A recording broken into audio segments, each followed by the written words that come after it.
Hey guys, how's it going tonight? Happy Sunday. Hey Mary. Liz, you still here? We're testing out my new lights tonight. Plus, it's not helping. The sun is affecting me right now too. Coming in that window that we always deal with at this time of the day for right now. We'll eventually move on down the road like it always does, and this time of day won't matter anymore. Just got to be a little patient for a couple weeks.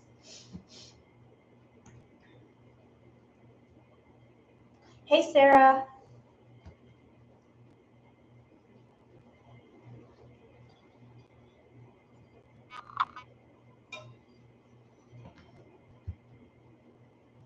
Yeah, you're an hour later than us, Mary. And it's still getting dark super fast here. It's like 7:30-ish, if I'm lucky anymore. And it's dark, and we haven't even had the time change. I'm like, oh boy, I'm not ready for that time change. Hey, Karen. Oh, Sarah, you've just been indoctrinated. You have to ruin at least one or two or five. And it always hurts on those first ones. Never fails.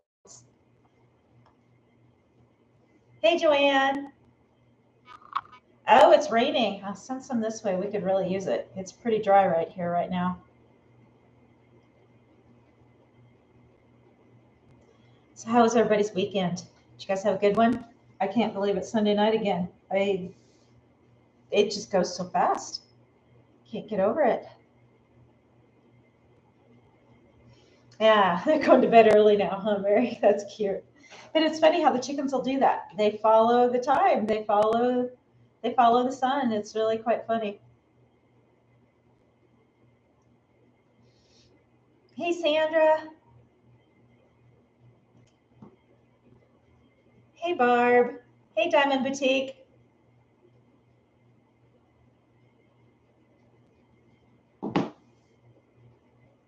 Yeah, way too short. I agree. Hopefully we won't be saying that about the skirts tonight. Way too short on those little girls. Hey, Angela.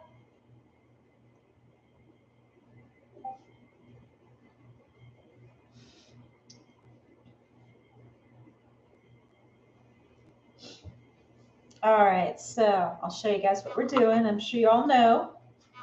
It's the Easy Elastic Waist Skirt. This can be made in either cotton woven, poly blend, a knit fabric, a denim, whatever. Okay, so it'll work in just about any fabric. You can do it in a satin if you want for like a real dressy skirt. You can do a lace covered one if you really get, and I'll talk about some of this stuff once we get done doing everything, and I'll tell you a little ways to change this up. That way you've still got your basic skirt pattern, and you can make it look like it's a different skirt in many different ways. So we will go through all of those ways you can do that when we're done doing all of this. Hey, Sandy, long time no talk. How are you, girl? My goodness, it's been a while. Oh, Liz, you should, because these really don't take very long. They're really, really, really simple. Really simple. In fact, I hate to tell you guys, but I didn't have the sample done beforehand because I've been running around like crazy. I did it in 15 minutes. You guys will. Once you get used to doing this stuff, you'll be able to whip this stuff out so fast. But yeah, that's how easy these skirts are.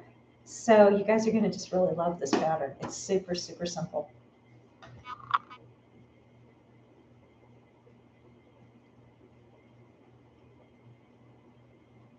Okay, so the 12-month, Liz, let me look up your measurements for you real fast. Here.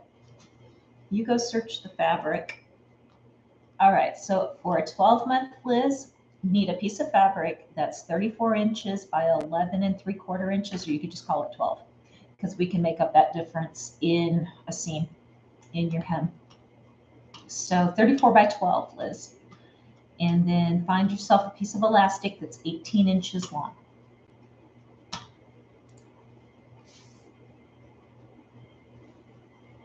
Yep.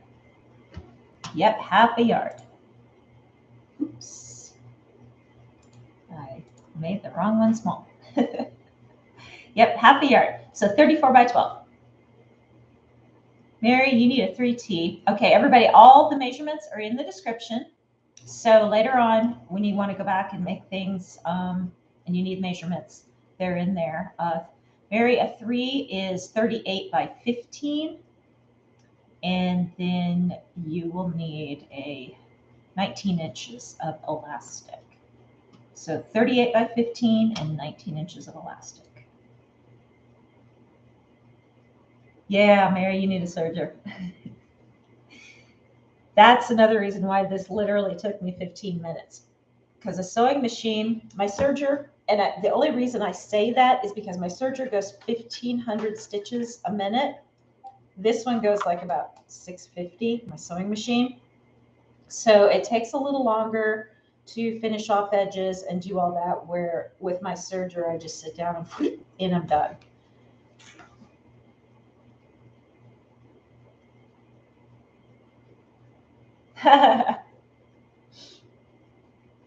Mary, I'm going to tell you, you need the Juki. Right now I'm seeing them online. I think they're about $370, $379, which is a lot cheaper than what I paid for this 7 years ago when it first came out, because I think I paid $4.25.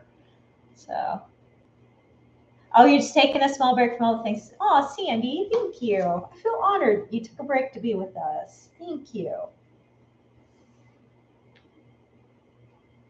All right, so I may have Liz and Mary sewing with me. So girls, let me know when you're ready.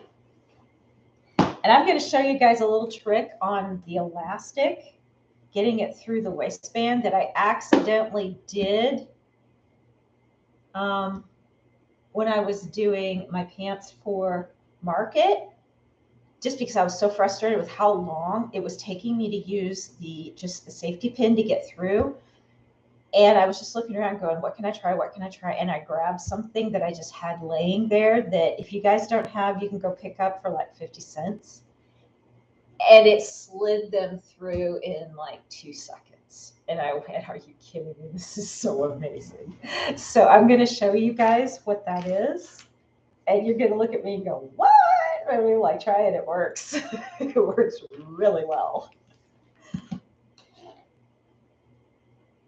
So you guys will always catch me finding little tips and tricks like that when I'm just kind of frustrated myself and trying to figure something out that makes it go faster. Hey, Diane.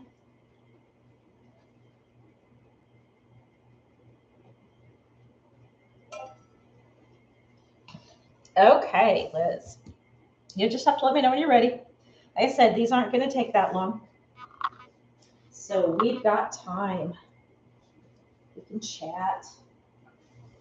And anyway, I'm doing these for market, guys. So yes, you cut a rectangle to that size, Liz.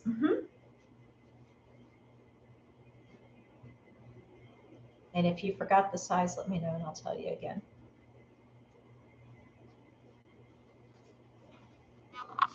So yeah, I've been wanting to do some of these for market. And so when I was cutting out my samples, I have a bunch of this purple fabric. So I cut out 2 of each size. I'm doing the bigger girl sizes. I probably won't do toddler sizes. So I'm doing 3, 4s, and 5s. And I cut 2 of each. So yeah, I think I'm going to do that because I have like no woven over here to use up. None.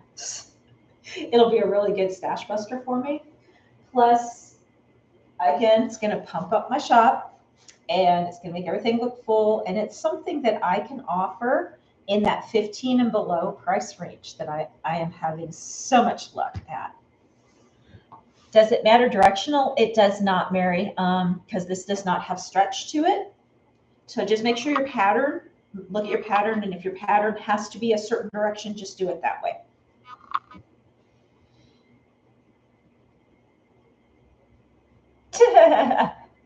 Tell the kids they can sit and watch me while you make them something.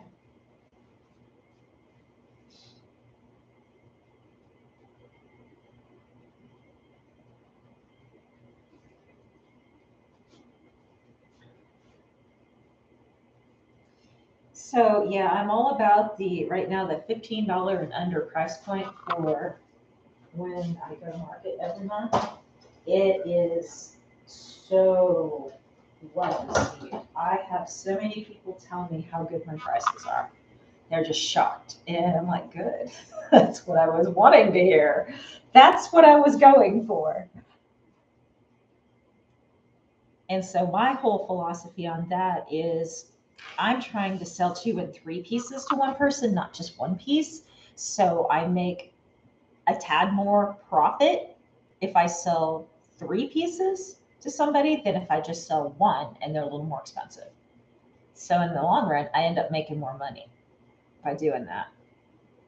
But I've got to make sure my pieces that I choose, I have very little labor in, because cutting out is labor, sewing is labor. So yeah, I'm going to have a few things like the bummies are a little bit labor intensive, but they're so cute. Everybody wants them. Everybody loves them. So those are worth it because I know they're going to sell. And then my pants and these are very fast. I mean, they're like, this is one piece, unless you get bigger sizes, but this is one piece. The pants are obviously 2, a front and a back. So yeah. So Mary, what's your fabric? Describe your fabric to us. I know, Mary. I hear you. Do you have one of your cutting mats? Do you have a rotary cutting mat? Because I just use that most of the time. I'll just lay my fabric on that and measure off of there. Because I feel your pain, girl. I'm always like that. Do you guys know? I have a million scissors and I'm always on here going, where's my scissors? Can't find my scissors. Where'd I lay my scissors? I have a neighbor cat. You can see him right here. Right there. And he's a little stinker. And I don't know who he belongs to. He belongs to somebody because he's got a collar on. He's an outdoor cat. He's a male. And he's got a bell, and then he's also got his rabies tag on it. So I know he belongs to somebody and he's healthy, but they let him roam outside, which kind of bothers me that he's got a collar while he's roaming, because he could really get into a lot of problems, but we're not going to go into that whole long spiel. But he'll come over for like 2-3 weeks and really raise heck with my cats. Comes over here and he tries to act like this is his pad and that's his buffet and none of you guys can have any of it. And they have fights and words, and then he'll disappear again for a couple of months. And then he'll come back and do it all over again. And I'm like, dude, I don't care if you come and eat. Just mind your manners. You know, just mind your manners. You don't need to come over here and fight. Yeah, I'm talking about you. I'm talking about you, mister. Yes, I am. Why does it look like you have a green lip? You do. You look like you have a green lip. Huh. Poor baby. Yeah, you got into something, that's for sure. Yeah, I just, he is definitely somebody's cat. Okay. Liz is ready. Mary? Let me know when you're ready.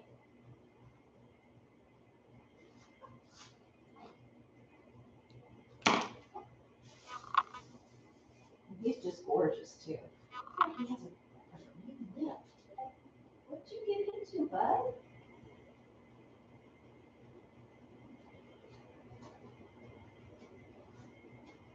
He's got 2 little white boots on the front. I can't tell him his back. I think he's got 1 or 2 on the back too.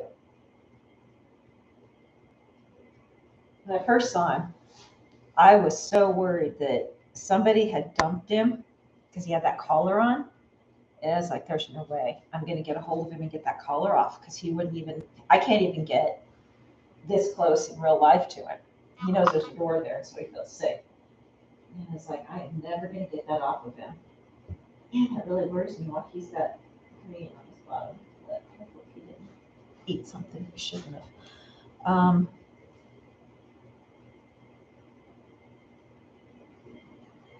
Yeah, I'm hoping that's it, Sandy. I really do, because this one really bothers me. He's just, you can tell he's sunrise. Good body. Because he's very healthy.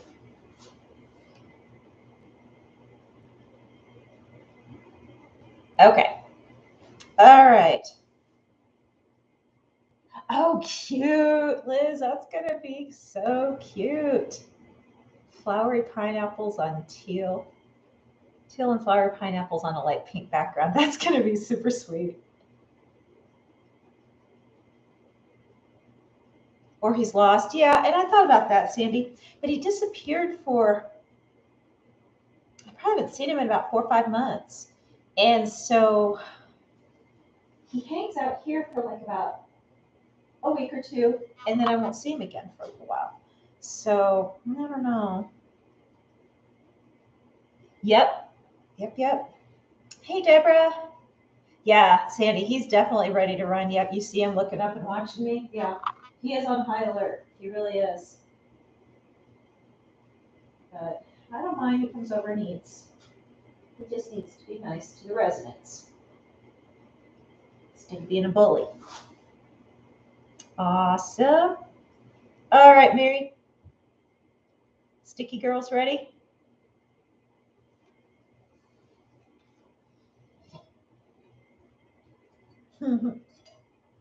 Yes, he has to mind his manners. My cats over here know they have to mind their manners too.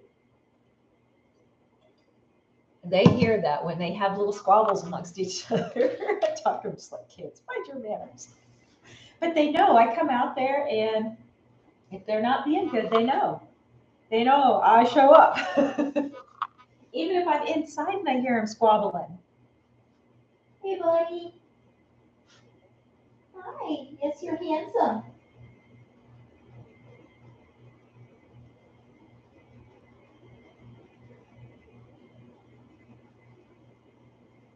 I'm gonna have to watch him. That lip right here, that's just, it's kind of like an evergreen color. It's really weird. Because it's like this big spot right here. And then when he opens his mouth, you can kind of see it's a little bit on the inside too. Funny. And I can't even get to the window to look at him, so run. So I don't know how I'm gonna ever know. Okay, so Mary's cutting. All right, so everybody, directions are super easy. So you've got all of your measurements from size 12 months to size 16 in the description. And on, as you get a little bigger in size, then your size of fabric gets bigger. And so I wrote it as either one continuous length or 2 pieces. So if you do the 2 pieces, you're going to have 2 side seams instead of just 1. So just be aware of that, and it's no big deal. Everything else goes the same. So what I do when I do my skirts or anything that has like just 1 seam, I love to always finish off my top edge, and that's sun, the top edge up here and the bottom. Okay, so this is where the hem's going to be. It's down here. And up here is where we're going to turn for the elastic casing. So I always finish those. 1, it makes it easier to work with.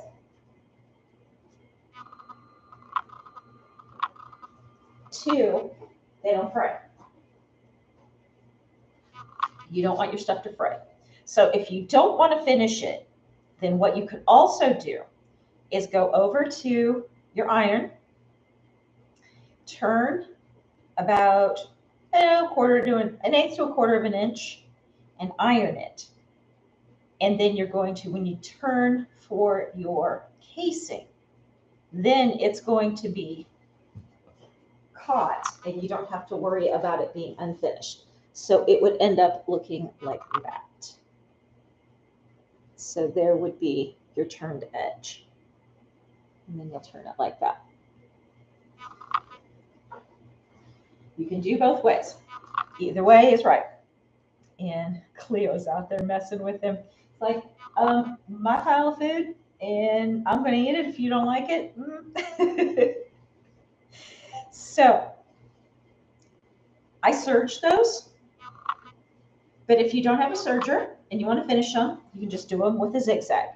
So run a zigzag on the top and on the bottom. Tom, Mary. Yes, Liz, zigzag top and bottom. So I'll wait for you to go ahead and go do that.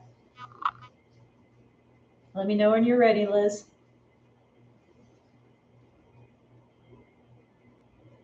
Yes. Yep. And this is the only thing, you know, you don't have to have a serger to do these. I just do it because I've got one. Otherwise, before I had one, this is how I did it. I did it with a zigzag stitch. There is a what they call an overlock stitch also on some of your sewing machines. If you have a sewing machine that has extra stitches on it, it's not just like a straight and a zigzag, then you just got to find the one that is your overlock stitch, and you could use that as well if you choose to. I don't, because it just takes longer because it goes in a circling motion. And I used to do that on my linen pants because I had to. Oh my gosh, I'd be sitting there watching it going like this. And it seemed like I would never get there. At 600 stitches a minute, we were going nowhere quickly. And I was trying to make pants like crazy because they were selling so fast that I couldn't get them out the door. And they should have only taken me about an hour from cut to finish. And they were taking me like 2.5 hours because I was doing this. And that's why the serger happened. And the minute the serger happened, my time went from about 2 to 2.5 hours to 1 hour, maybe less, depending upon, you know, how quickly I could cut out and do everything. It was just like I was watching paint dry, trying to get down these size 12 pants, you know, side seam. It's 3 feet, 4 feet, 5 feet long, it seemed like, you know, and then the inner, you go like this. I was like, oh my gosh, I am never going to get these things done.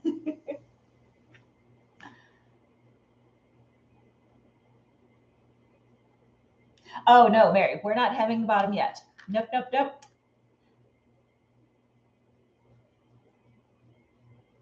Hi, Pontines de Lou from Acordes. Where is Acordes? I am not familiar with that. Explain to me where that's at. That's very interesting. I've never heard of that. So, Mary, we're zigzagging or serging. I know you don't have serger, so zigzagging the top and the bottom.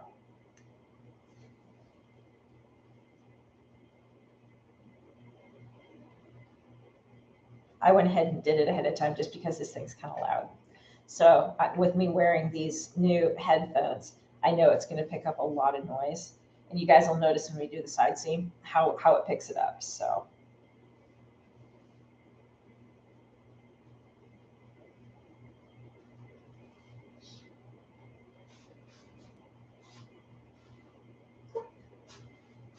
I enjoy watching these guys. They're hilarious.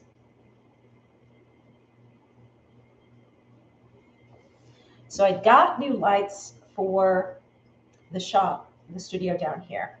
And you can't tell right now just because of that sun coming through. But you guys, check this out. Got these off of Amazon. Look at it. They come 2 in a pack. And they just screw in like a regular light bulb. Look at this. And there's how they screw in like the bulb. So like my highlights, they lit this studio up like when it's dark in here and I turn that on, it's like daylight. It's crazy. So if you're looking for something that's going to light things up, I think these were like 25 bucks for a 2-pack. And I cannot wait to just see how when I get the third, I've got the third one up right over here. I'm going to put the fourth one over there. I have to just go find my holder. I know where it's at. I just didn't do it yet. And see just how bright it is in here. Because it was bright with just the 2. Yeah, you'll have more of a cat show as time goes on. I'm sure they're going to do that. The others will be back because there's a little bit of food out there, and they always come through and just kind of graze. And it's so cute, my little orange one, Wesley. Every now and then he'll poke his little head up right there, and you guys see him around, and he's like, "Hey, what's going on in there?" And he's so sweet. He's almost got crossed eyes. He's so young. Oh, it's in Portugal. Okay, thank you, Sandy. Thank you. I knew it had to be one of those, Portugal or Uruguay or someplace like that. So awesome. Bienvenidos.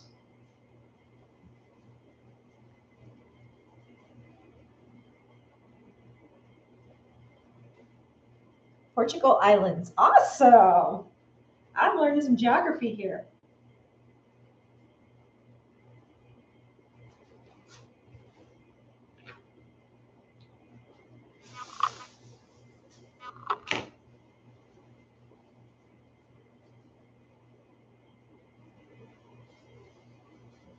All right, so what I'm doing when you guys get done with finishing off your edges,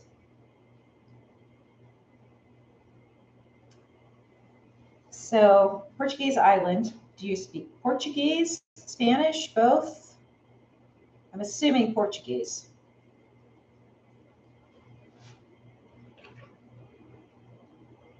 Which I know is a version of Spanish, so you will understand when I give you my rudimentary Spanish every now and then. I used to be fluent long time ago. And there's times when it comes back out pretty easily, and other times when I stumble pretty hard. So, oh no, it's okay, Liz. When you're dealing with a regular sewing machine, it just takes time. They don't go as speedy. And you would have to have an industrial machine to actually get it to come up to the speeds that the sergers go at. That's just the reality of it. Your average sewing machine runs about 6 to 1,000 when you've got more than a straight stitch. So 600 to 1,000 stitches a minute. Other than that, it just, you just got to deal with it. Hi, Susanna. Oh, now he's leaving. He actually kind of looks like a grandpa today. He's so cute. He just kind of bumbles off. He is such a plump boy, too. So that's why I know he's got a home. Yes, with zigzag, Mary.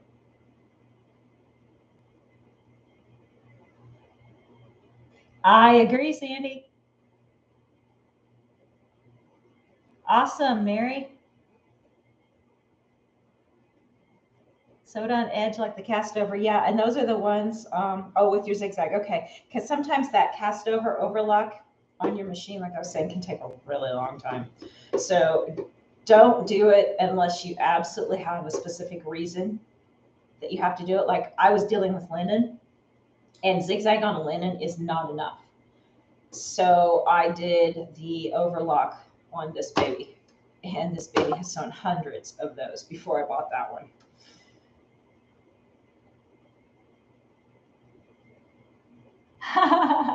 That's all good, Mary. It's not going to show because all of that's going to be hidden on the inside. So change your threads when you get to the final straight stitch and you'll be fine. It's not going to show.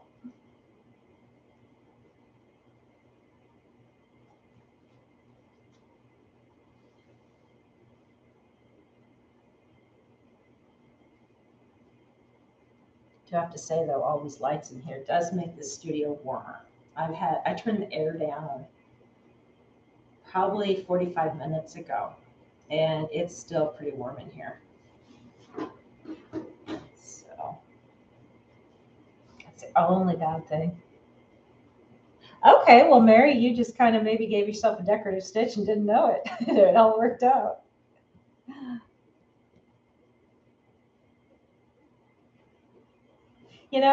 Sometimes mistakes are good. Sometimes they work out in a way that you're like, oh, I would have never thought of doing it that way, and it looks really great. Okay, so now take your side seam. It's a flowy fabric. Oh, that'll be cool. Yeah, you guys are going to have to definitely share pictures later, okay? I'm going to be putting those up on Discord.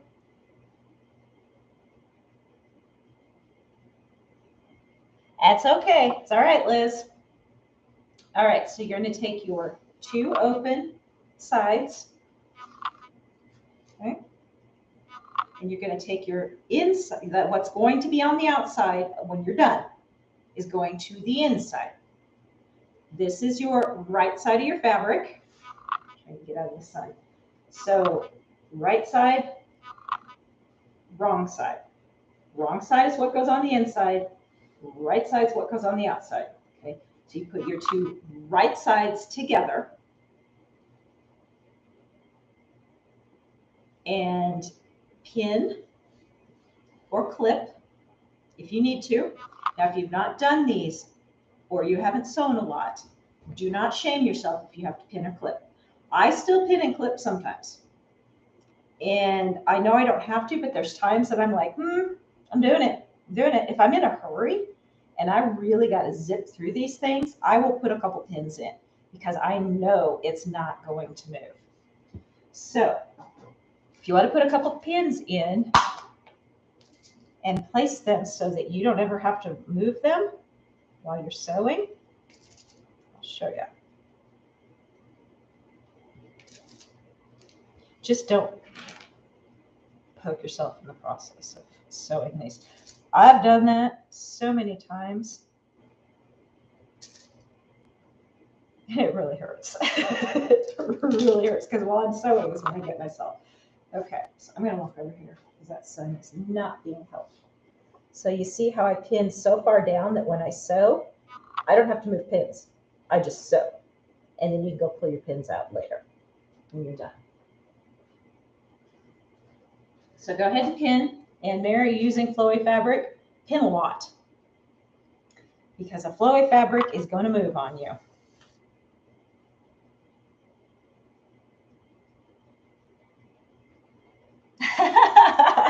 You know, straight's not necessarily where it's at. It's as long as it holds it together. That's all we're going for here, girls. If somebody's looking at that seam, Liz, then they got better things they need to be doing. No, Mary, when we sew these together, we're gonna use a straight stitch. Yeah, use a straight stitch to sew these together. And then when you've done your straight stitch, you can go back and zigzag. That way you can finish off your edge. All right, so girls, when you go to the sewing machine, I want you to take about a 1/2 inch seam. So shoot for about a 1/2 inch. And if you don't quite get 1/2 inch, you're fine. But at least if you're not completely straight, you're not going to worry about it getting too far off, okay? So no, do a 1/2 inch, Liz. Do a 1/2 inch seam allowance.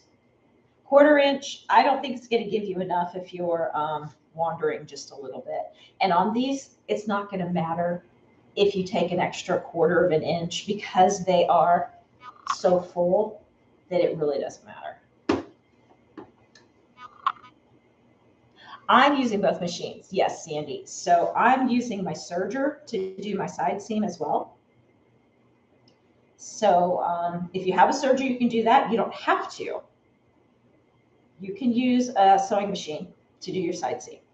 But I want the edges finished off. So if I was using a sewing machine, then I would take my 1/2 inch seam allowance and then I'd go back and zigzag the edge closed. That way it doesn't ravel. So the girls are going to make 2 passes down this seam. I'm coming over here. You guys are going to see just how loud this thing is. This is why I was doing some prep earlier. So if this bothers you guys, I want to take a second.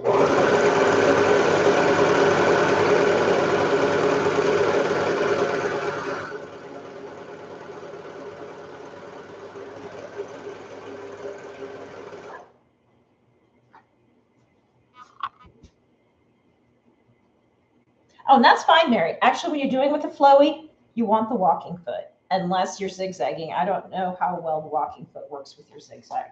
I've never done a walking foot with zigzag. The only walking foot I have that I can do a zigzag is my faff, and it has the attached walking foot on the back. And so it does not interfere with my needle. And I know the ones that you attach on, they're probably fine with a zigzag. I've just never done one with it. I can't imagine why it wouldn't work.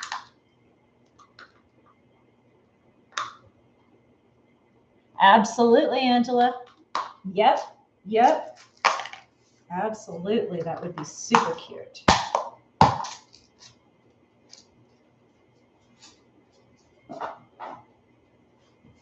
All right, so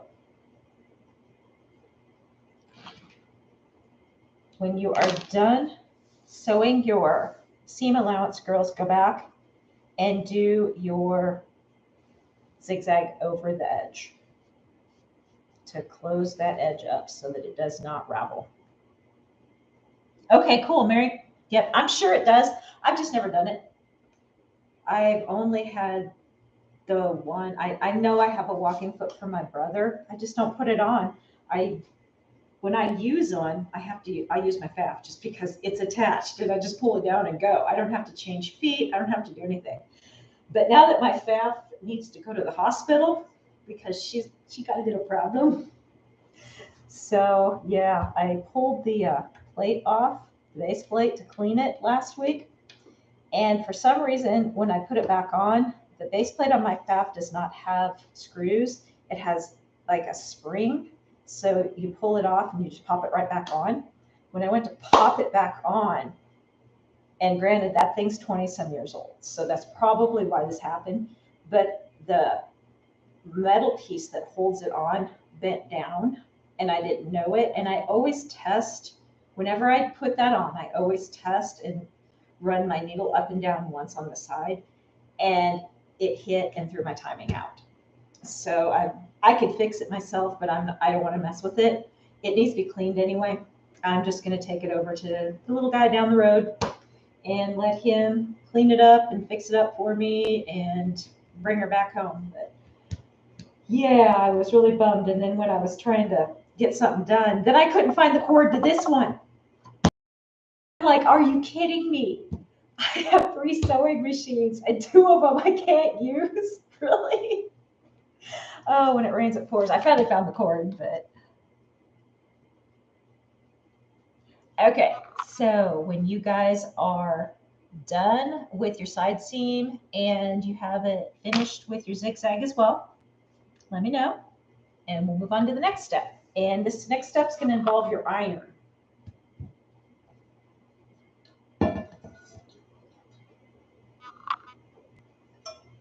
You're going to need an iron and a ruler or a measurer or something. I like a ruler. I also use this ruler, and I'm going to take you over to the iron while we do it. I just apologize. We keep it real here on this one. My ironing board is covered with a really old, icky looking sheet, and it just needs to be replaced, and I haven't replaced it, so I apologize ahead of time. Like I said, keeping it real over here, guys. Hey, Shayna. Hey, hey.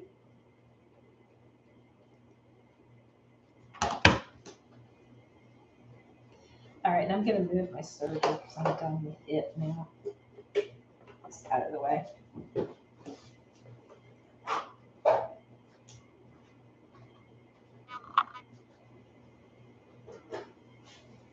For as little as those things are, they sure are heavy. First time I picked that thing up, I went, what? It's a brick.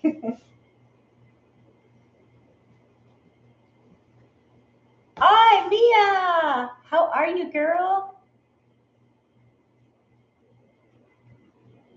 Oh, Susanna, okay. That's all right, honey. Yeah, you can watch later and catch back up again. All right, girls, so Mia is on also, and she is the one that I got all that box fabric from that I was showing you last Sunday. So if you guys had any questions for Mia, she's here for you. Okay, get your iron, Liz, and a ruler of some kind. I just use my cutting ruler, but don't get a real big one. You know, keep it smaller because I'm going to show you guys how to do something that it's almost a little easier this way. So, but you're probably going to want some pins as well, girls. I don't use pins, but you may not, but just have them there in case you're like, oh, I need the pins. I really do. But I'm going to show you a little technique that's going to make your life so easy.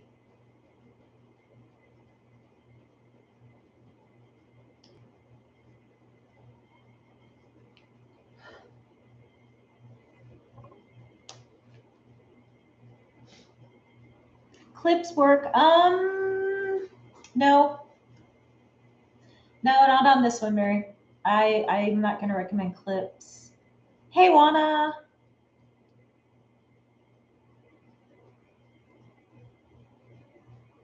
Awesome.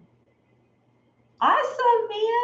I didn't know you were singing. Oh, I'm so happy to hear that you were singing at church. Is that for the fall? Just kind of a new thing that to get the choir going? Are you singing solos or what are you doing, girl? Spill. Inquiring minds got to know. We're learning more about our Mia.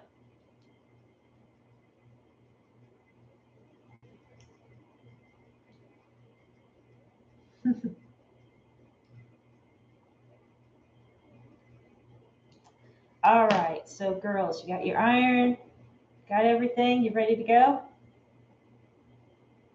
And then, as I said last Sunday too, guys, I'm an affiliate for Mia. So if you're curious about her fabric, it's in the link is down below in my description. Iron ready. Okay. I'm going to move you guys now. So bear with me again. Like I said, we'll keep it real over here. The ironing board, scenery love.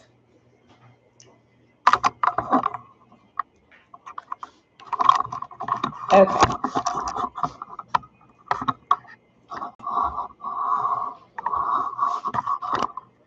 Close up and personal with the iron.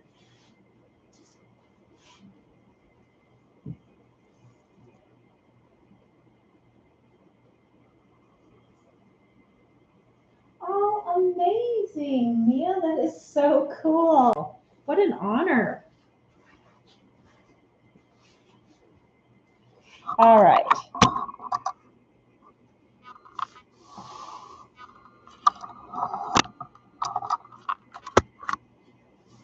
Trying to figure out the best angle to show you guys this. Seems like you should be seeing this really well. There we go. Okay.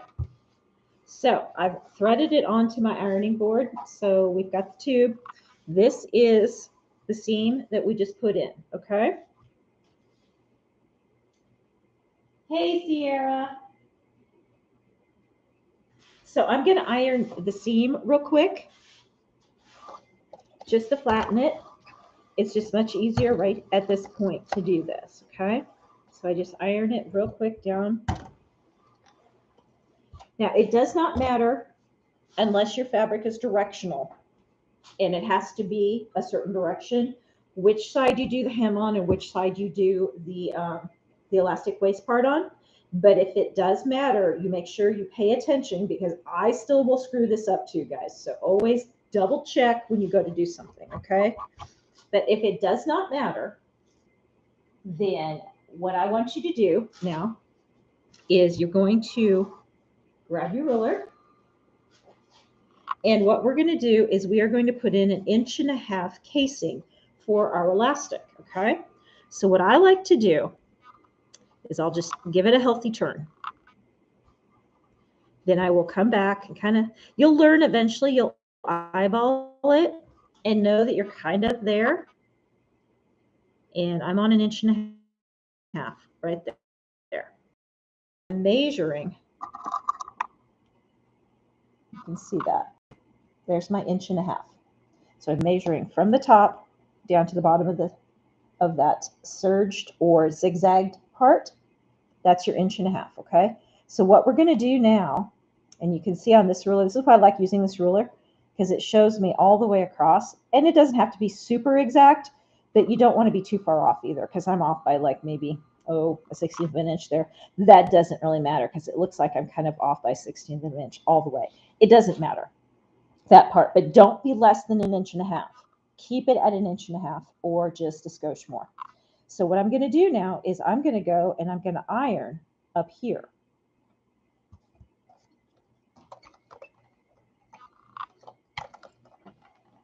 And I give it a good strong iron. Now when I go to move it, it's going to hold. Now this is where if you want to put a pin in, if you're afraid it's still going to move on you, you can throw a pin in there, okay? You can throw one in right here. So I'm going to go all the way around on the top and iron my 1.5 inches. And this is what, you just keep turning it and you play with it a little bit and then you measure it and get your 1.5 inches. Okay, so that's what we're doing.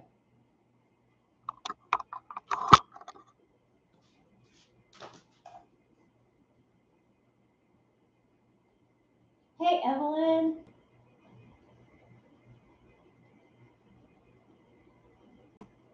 Oh, Mia, you're probably better than you realize. She wouldn't have asked if you didn't have a fabulous voice.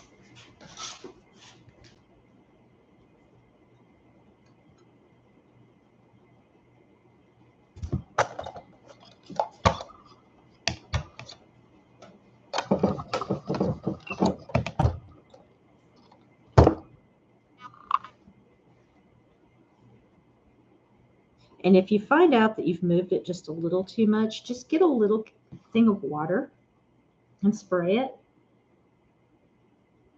up on the top here. If you've gone too far and you put a crease in and then you want to pull it back, so then just when you get it to where it's at, just spray it, and then that water will give it just a little extra hold and strength for you when you go and put this back in, and it'll override anything that you may have already pre-ironed that had a crease in it that you're trying to make go away. It's kind of like when you get that crease and you got to iron the crease out and you either put starch or water on it, same thing.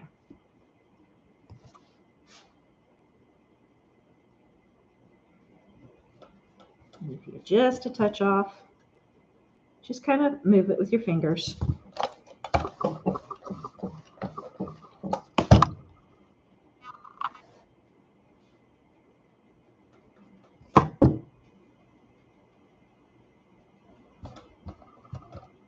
And when you get close to the end, you're going to notice that last piece, it's going to kind of fall into place for you because you've already got that first piece ironed. And so it'll just kind of naturally do it. You don't really probably even have to measure. So when I take it off, it doesn't move. Let's see. Just a little bit so you can see this. So it doesn't move when I pull it off. I mean, it's I could even just kind of, because I've ironed it, so it's there. But if you do feel like you need to put pins in, go for it. And the other nice thing about doing this way is you're pressing as you go, and it's a lot easier to press this and keep it crisp looking now than to put the elastic in and then go back and get that crisp look. All right, so now let's go over to our sewing machine. And I'm going to keep you guys here right now.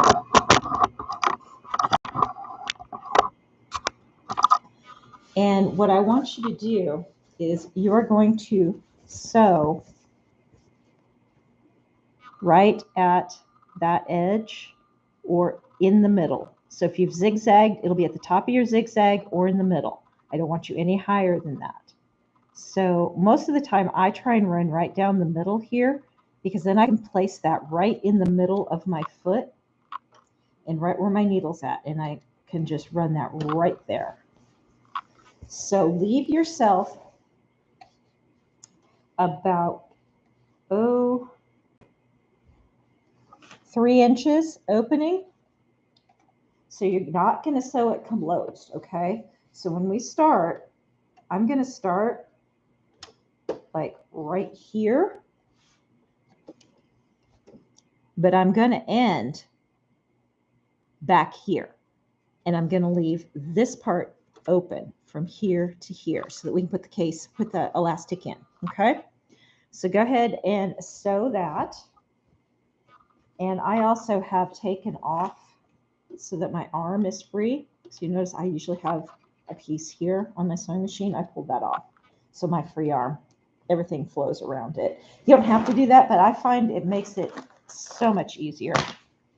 Things lay flatter. You don't fiddle with it as much.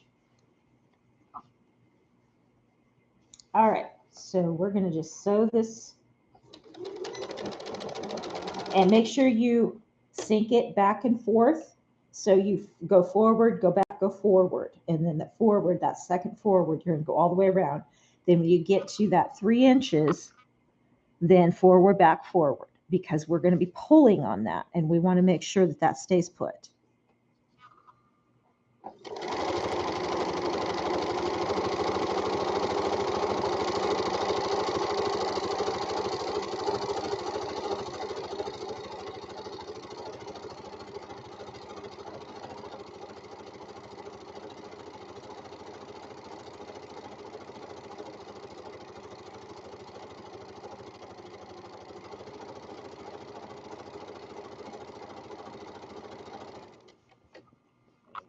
I always leave my tail so that when I get around, if I haven't completely measured it, I know exactly where I'm at.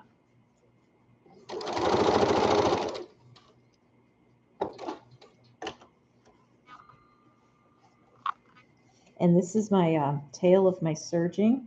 I always want to tuck that in so that I don't have to worry about threading it in later.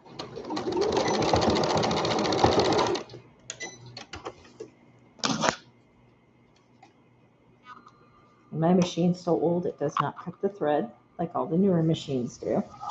To do it the old-fashioned way with a scissor. I know you guys are laughing, so I'm sure most of us still have to do it with scissors.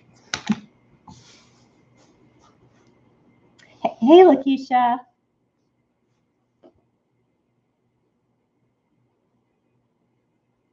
Oh, there's a few lives now. Okay, cool. Oh, man, that's tough, Mia. That is really tough. Yeah, who else is live, Lakeisha?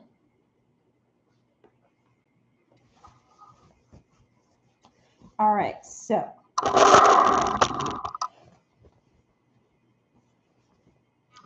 my opening is right here. And actually, I probably left 2 inches, but you can leave 3, 2, 3, somewhere around in there. But give yourself a lot of room to work, okay?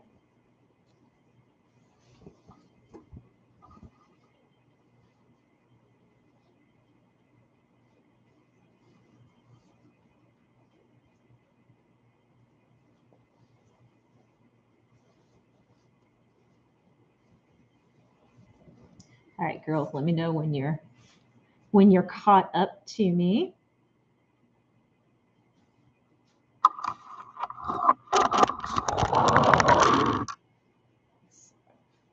Give you a different angle for right now since we're not sewing.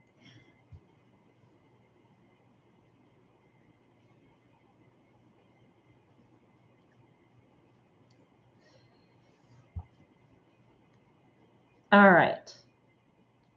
Now you've got your elastic, right? So here's the cool little thing that I figured out.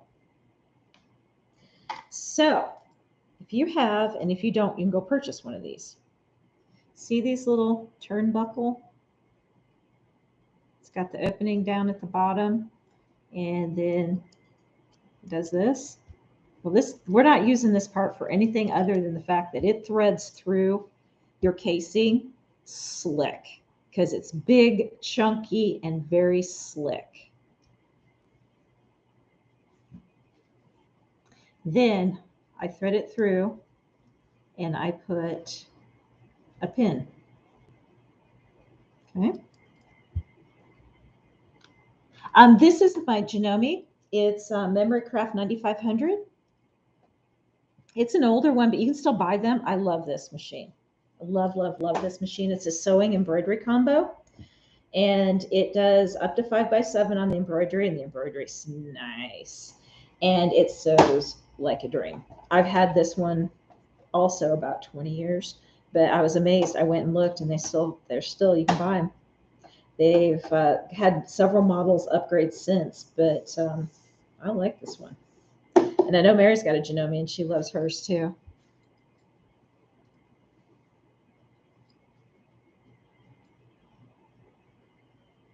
Yes. Yeah, there's a lot of little things, and this just happened to be my little aha, and you can pick these up for 50 cents, $1 if you're around, and they're heavy too. That's what I like. So find what works for you. I'm just showing you my little moment that I found. Okay. So we are going to, one other thing I want you guys to have on hand is a pin again when we do this. So as we start threading through, when this end gets close, I want you to pin it so that you don't pull it all the way through. And you'll eventually learn how to do this without pulling it through, but I'll still pin it because there's times when I'm watching a movie and I'll pull it through. I will. It'll happen. So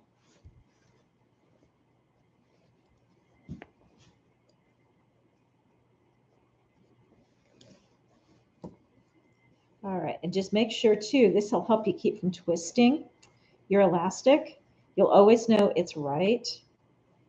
And so I will get about like this. So you can see how I've got it threaded through. I loop it and then I'll just pin it so that I know it's straight. So when I pull through on the other side, I don't have to worry about, am I straight? All I have to do is make sure the one I'm pulling through now is straight.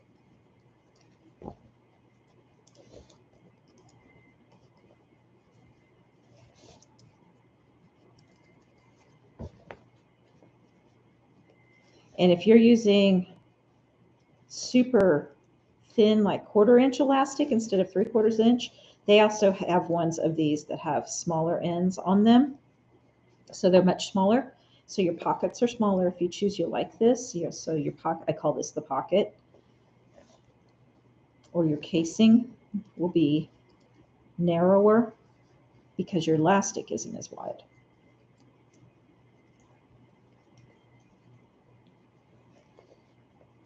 There you go. There you go, Liz. Yeah, I just like it because it's super slick and it's bulky and heavy. And so I think that's why it just goes for me so easily. I found that it went through so easily.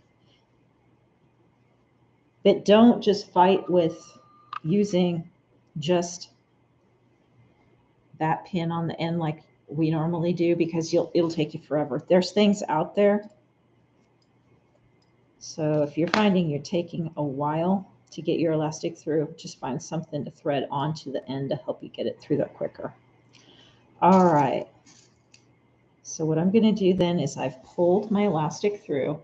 I overlap it with the other end by about 1 inch or a little more. And then I'm just going to pin it real quick. What I'm going to do is come back and make sure I didn't twist my elastic. I'm just going to feel it real fast. Okay, feels good. And there's times when I didn't think I twisted it and I was in a hurry, and I did. And I had to go and cut it apart and redo it.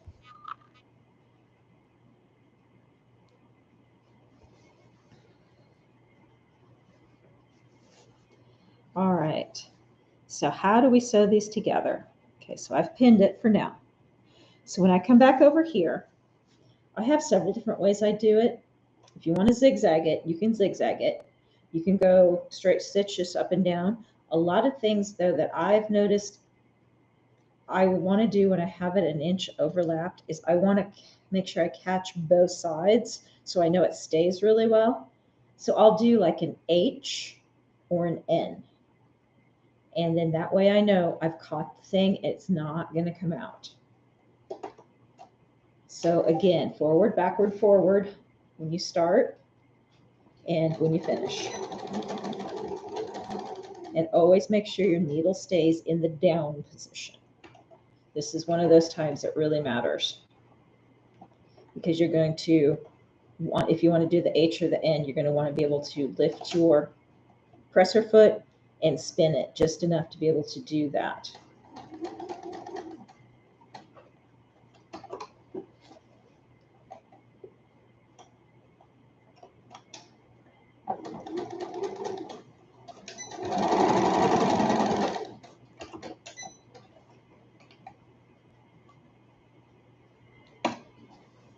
So if you're Still trying to understand what I was saying. Hey, Nancy. You see the N? And otherwise, if you want, you can do an H.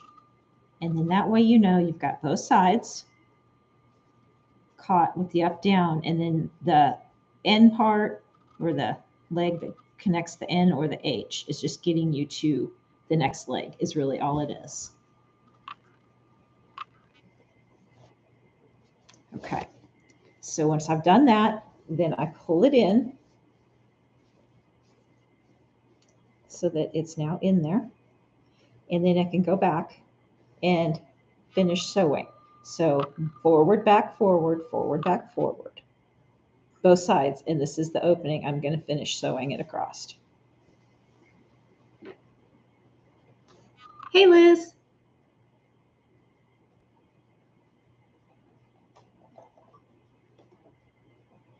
So always start where you ended. Make sure that you're picking up that continuous seam so that it doesn't show. So you kind of have to maybe move your needle a few times so that you end up in the right spot that you were before, picking up where you ended. And then connect up to where you started on the other side.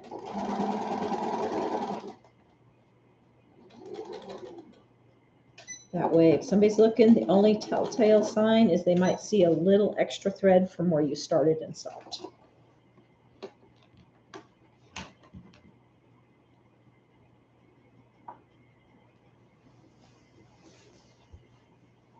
Hey, Dolphy.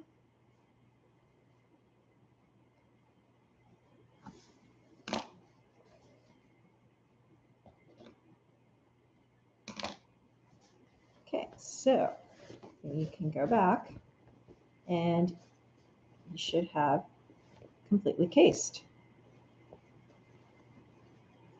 All right, girls, where are you at? Liz, Mary, have I lost you? Are you still trying to figure out something I said? Did it all make sense? Dolphy, we're doing an elastic waist skirt for little girls, which basically translates, if you find cut measurements, you can do the same thing for yourself. You just got to figure out how much material to cut and how big your elastic needs to be. Same process. Okay, Mary's closed her elastic. Liz just closed her elastic. Okay. So then go ahead and pull it back into the pocket and finish off that 2 or 3 inch area you left open. So go sew that closed. Then all we have left to do is hem it.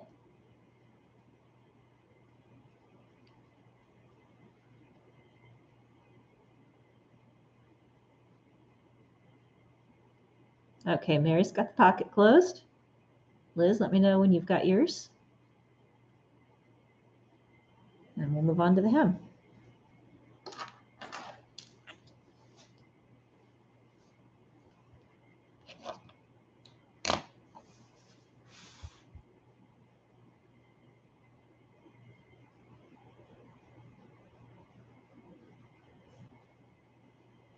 I've got to adjust this light over here because it's like blasting me straight on. And I've got to get probably a better light to hold that because it only wants to sit in one direction, not the direction I want it to sit in. Oh, hey, Michelle, you bet. Yeah, these are fun. These are fun. And you can do all kinds of good stuff. We'll go over that after we get done here. Hey, Shirley.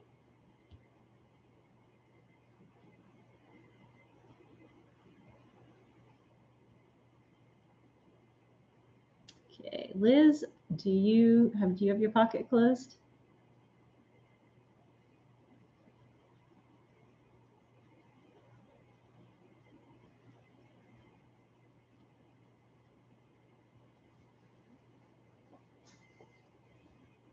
Okay, we're going back to the iron again, girls. we're going to do the same thing for the hem that we did for, okay, let's go to the iron. So I'm going to carry you back again. Now this time, it's going to be a whole lot easier. You may or may not need your ruler. It's up to you. So thread it back on again. I always start with my seam. And that's just something I've always done. So you're going to want to turn the edge up. And I'll show you why. I don't know if you guys are going to want to measure or not. About 1/2 inch or so.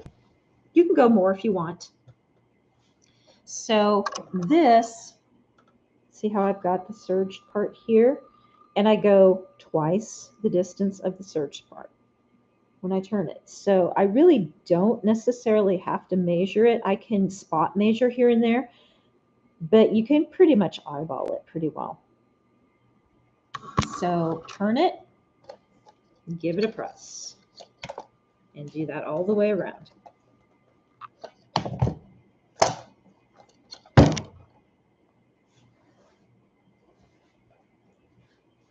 Let's see comments here. Yeah, I know, Mia, I haven't been on Discord as much as some of the girls. Oh, Mary, yes. Yeah. I forgot with your flowy fabric, you're definitely going to need pins. Yeah, it's not going to hold as much. But you definitely, when you get a flowier fabric, you have to press. That's not even an option because your life will be 1,000 times easier if you press. You will be fighting that fabric so much if you don't.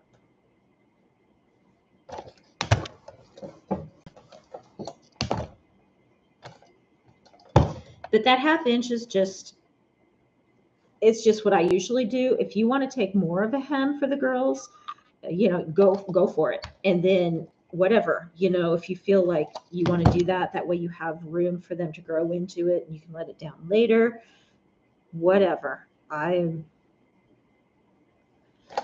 seen it done so many different ways. People will do a double hem, roll it twice, whatever works for you guys.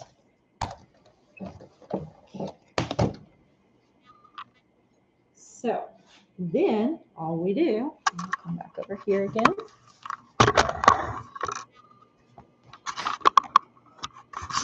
We've got that done. And we just, again, sew like we did for the casing for the elastic. Only this time, I know, I was wondering if anybody caught that, Joanne. Yeah, the iron definitely did do the jump, didn't it? Shayna. Oh, so funny. Michelle, the measurements for the fabric are in my description of the video here. So it'll give you the measurement that you need to cut the fabric for sizes anywhere from 12 month all the way up to a size 16. And then it also tells you how big to cut your elastic for those sizes. So yeah, you can catch all that in the description. Yes, Mia. So much easier. Oh, thanks, Lauren. I do see you. Come on. Hey, Lauren. Long time no see.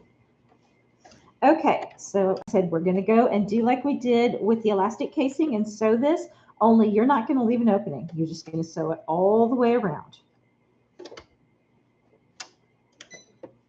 Again, I always make sure that my needle stays down when I'm done sewing because I may want to move something or adjust something, and the minute your needle is not down, your fabric's going to move on you just a little bit. So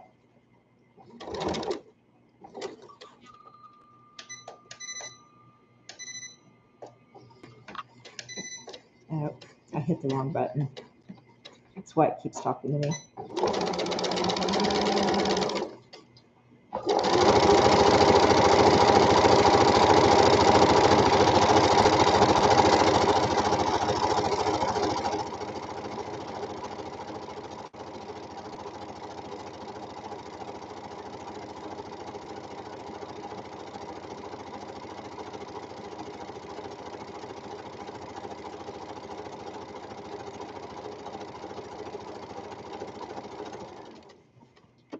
Again, here's my tail, so I know where I'm at.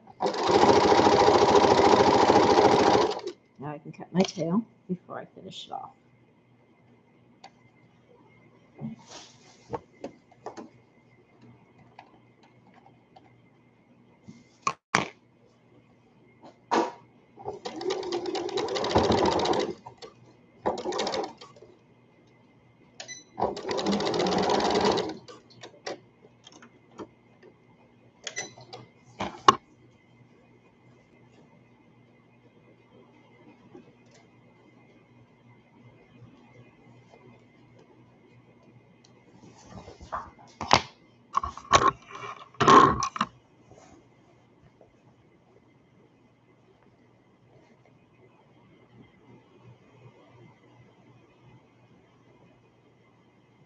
Oh, yes, Michelle, you're going to be like, this is similar to what I do with the tutu, only it is easier. Yep.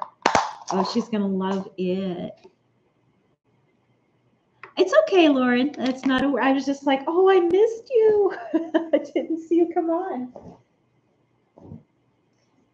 Okay, I'm going to put you back up where you were now. So hang with me for a second while I move the camera one more time. I wanted you guys to be able to see how that ironing process was by doing a close-up. It's almost easier that way.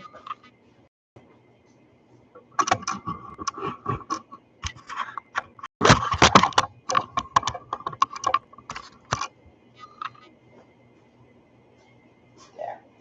Cutting my head off there.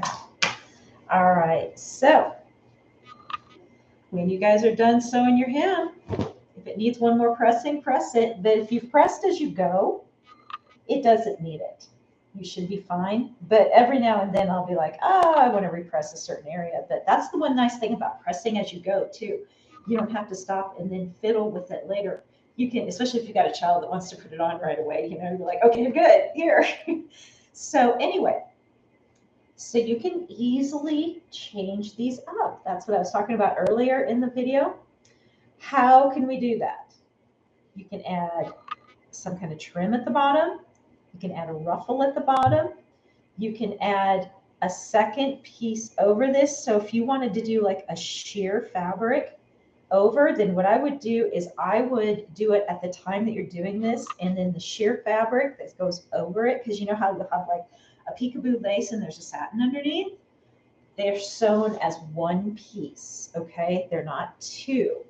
So you would cut the lace and cut the satin, and then when I told you to zigzag the top and the bottom or serge the top and the bottom, you'll put the two together. So you'll put the satin and the lace together, serge them so they become one piece. And then from there on, you've got the one piece. Now, if you want it to be where the top piece is separate, so like when you get to the hem and you could put your hand between, then you're going to just make that one piece together at the top and turn your casing that way. And then the bottom, you're going to have to separate the two and work with them.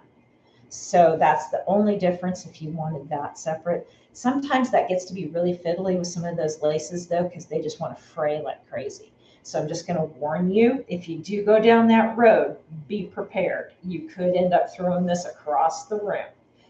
So just think about that. But you can do all kinds of stuff with these. So if you did like knit, you could do tie-dye and let them tie-dye the fabric ahead of time and then make it out of that.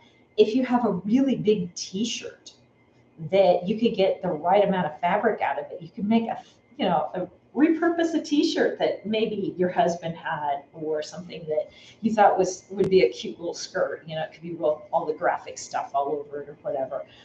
You can let them do some fabric paints, stamp on it, you know, all kinds of fun things. And these can be just forever changed. If you see anything in the store, look at it. You'd probably be surprised how this is the base pattern for most skirts. Anything that has an elastic waist on a skirt, I'm guaranteeing it's going to be like this. And then you just go look and see what they did to make it look like it's so much more complicated. And I'll bet you're like, oh my gosh, that is not complicated. Look at that. So you are welcome, Liz. Ha, see? Easy, wasn't it? It was so easy. So now are you seeing how when I was telling you you can do these a lot faster when you've done one or two of them and you kind of know what you're doing? So it's just that process. The first time through a pattern will take you way longer than when you go back and redo it again because you're like, okay, I know what steps next. I know what's next. Where when you're going through it the first time, you're like, stop, read, what am I doing? What's next? And then after you're done, then you're like, oh no, I can do this next instead of that, and it'll still be okay. So don't be afraid to shake up a pattern a little bit if you want to change steps up. As long as you get the same end product and everything works out okay, you're good.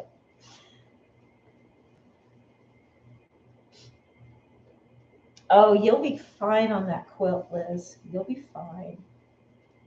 So anyway, these are going to be great little marketplace ads for me. This is a size 5, and it seems kind of big for a 5, but I'm trusting her measurements. So I don't know. But with it being elastic, that's probably why I think it's big too. It's probably just because I'm like stretching on it going, man, that seems like a lot. Oh, you bet, Sandy. You bet. So now I've got to start planning out. I want to try and do the sew-alongs again every other week. So I want to get back onto my routine where every other week was a sew-along, and then the off weeks was just to work with me, chat time, unless I think of something else that I want to show you guys. You never know. I want to leave that off week to be open for maybe, I have something I want to share with you that's a little different. I don't know. So that way we can kind of shake it up a little bit. Yes, Juana, you can do Christmas outfits so easily. So those of you that are doing the t-shirts and the embroidery and everything, now you can do skirts to go with. And if you wanted to, you could even embroider something on the bottom down here, or you could embroider around the bottom edge. You've seen some of those continuous embroidery. You could do that before you even put this together too. So realize that if you want to do any embroidery on this, I would probably do it first, then make the skirt, and save yourself a little bit of a headache with hooping. It's not that hooping this is going to be all that hard because it's so open, but I'm all about the do that first and then do this kind of thing. That's just the way I roll. So whatever works for you guys. But then if you wanted to do like a border on the bottom, say you wanted to do it even on a different fabric, you could do that. So you could cut this and decide that you want a border out of a different fabric by an inch, 2 inches, 3 inches, whatever. So you just take that off the bottom, off your measurement, and then you just sew it on there. So you could even embroider on that second color or just leave it plain, whatever. And you didn't change your thread, Mary. Oh, that's funny.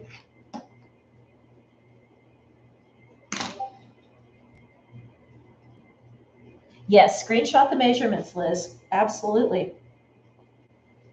Those are good measurements to hang on to because the elastic should be pretty much the same if you're doing pants or a skirt.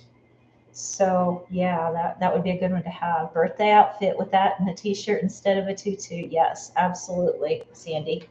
It'd be a little different, wouldn't it? And if you wanted to, you could even make like a little crinoline. If anybody remembers crinoline, and it would poof the skirt out just a little bit. So the crinoline is made out of the netting that you use for the tutus. So you could make a second one underneath that they would wear kind of like a slip. If you wanted to make it just a little bit longer, hang out underneath.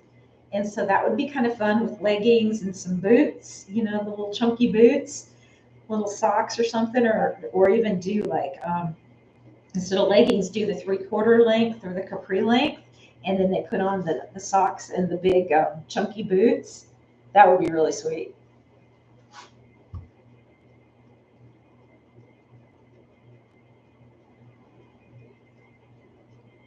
Oh, yeah, Michelle, that would be really cool. Yes. Yeah, I want to see pictures, girls, because see how this is just a basic skirt. You guys make it your own. I want to see all the ways you guys think about to, you know, change this up a little bit.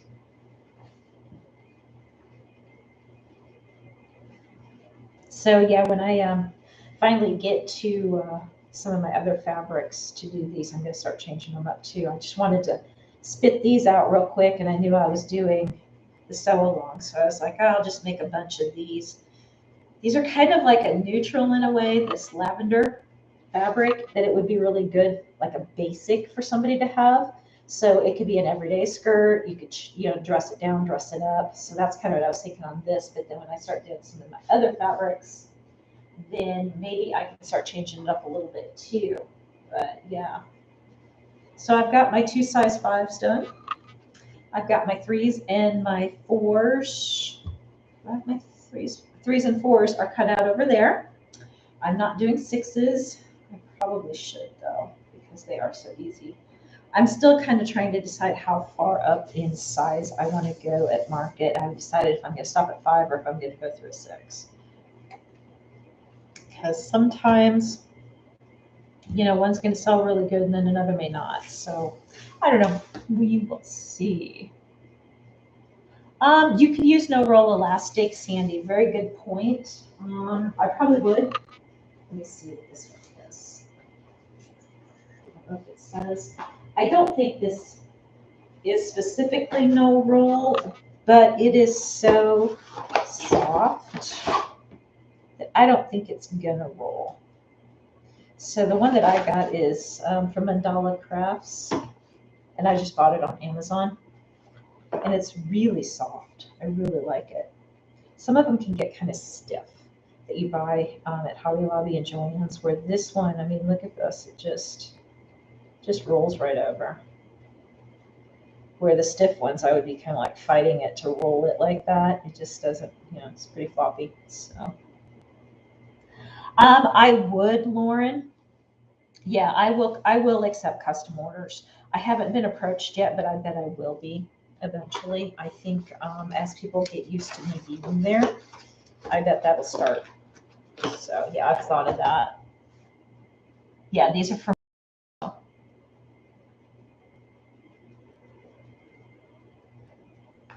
Oh, they have posted. Okay, I gotta go look.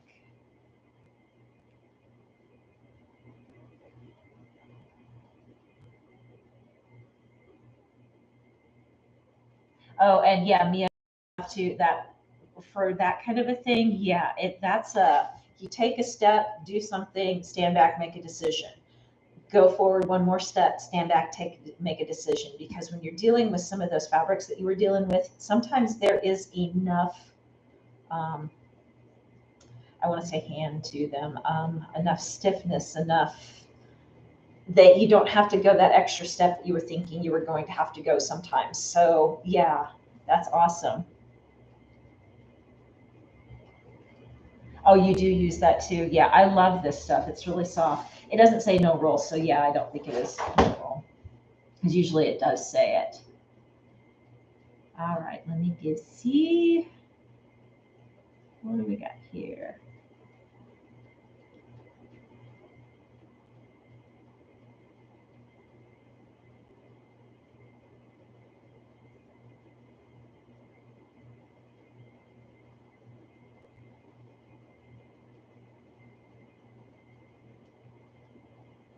Hey, Michelle.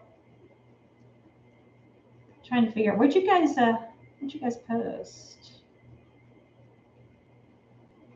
Oh, there it is. I found it. Oh, Liz, look at that. So cute. Oh, I love that fabric. Oh my goodness, that's going to be so cute. Oh, Mary, look at her. Oh, goodness. Oh, I love the fabric. Yeah, I kind of like that you didn't change the thread. I kind of like the fact that it shows. Oh, she looks so proud. I love it. I love it.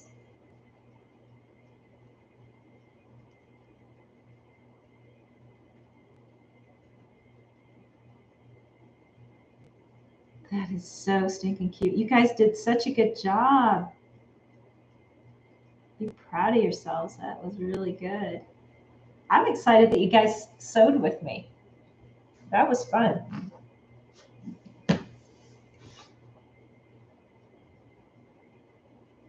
And we got through pretty quick. Well, Nancy, what are you doing? What's the new outfit, or can you not share?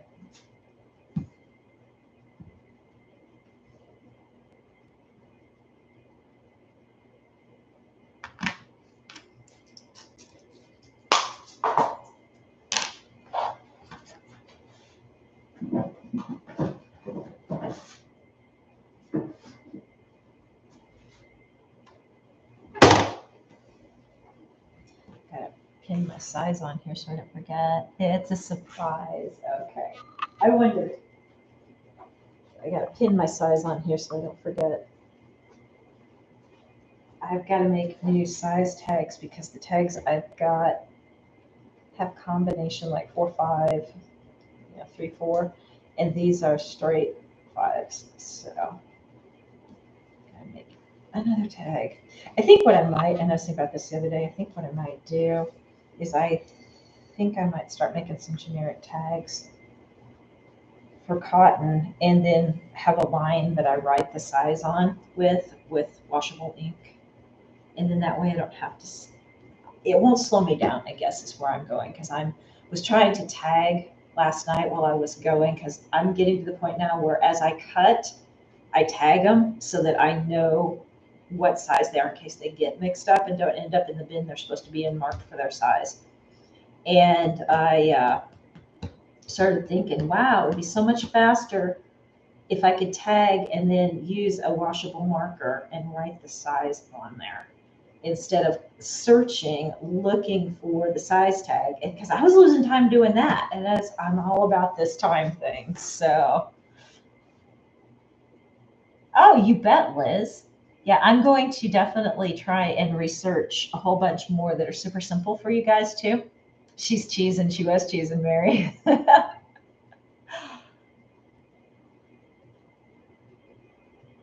Oh, and Michelle, I want to do that. I want to make them interactive lives. I want to do them on Instagram.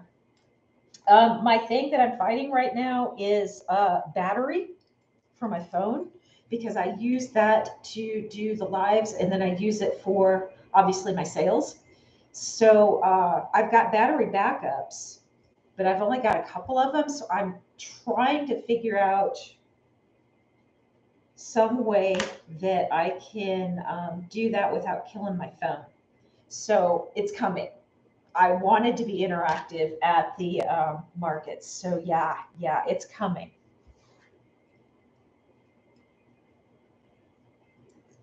Oh, it's all right, Mary. I wouldn't worry about the hymn. Oh, yes. And then Sandy, you have to post too. Okay. They did it on, it's on Project Show It Off on Narrows. It's on Narrows.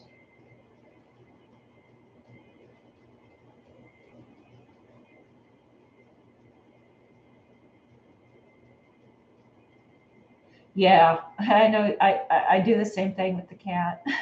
I feel your pain, Mary. He'll come up and he's over here cheesing. He's making biscuits because he's so happy when I'm down here. And he hears me talking to you guys and it just sends him into instant overload. And he goes straight over to the blankets and biscuits immediately when I start talking to you guys. It just soothes him so much. But he'll come and he'll stand right by me on my feet and I'll feel him at first because he leans against me and he'll just stand there and lean against me and then I'll forget he's there. And I'll go to move and I almost step on him. I feel so bad because I'm like, oh yeah, I knew you were there. I'm sorry, buddy. I will figure it out, Michelle, because I wanted to do that from day one. I wanted to go live on Instagram with you guys and do little interactive moments throughout markets. So it's coming. I'll figure it out. Boring sublimation shirts. I know. Isn't it funny how when you learn something new, what you were so excited about before, all of a sudden, not so exciting? It's the thing you just did.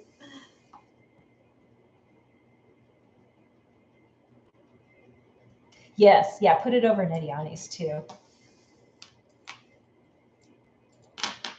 She will be making a ton of these for her little girl. I guarantee it. Now you guys can also do these out of knit. Don't feel like you can't. Um, you know how knit can be a little crazy at times, so just be patient with yourself.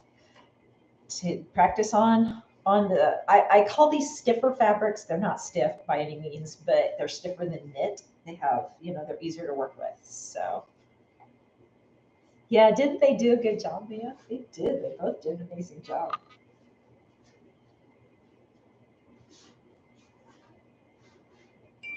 Yeah, I just love how she's cheesy. That's so cute. Now they saw how quick you can do it, Mary. You're done. They're gonna be like, "Mommy, I want a skirt to wear to blah blah blah." You'd be like, "We don't have time." She's like, "Yes, we do. I know how slow I saw you do it." Yes, it was cotton. Yep, these are just straight 100% cotton. And this is like a quilting cotton, but it's got a nice heavy feel to it. You know how some cottons feel really thin, and now there's nothing wrong with those. They're just lighter. They'll be good for summer or for lots of layering if it's a little bit lighter. This one's a little heavier, so you could still layer with it, but it might be a little warm in the summer if you start layering.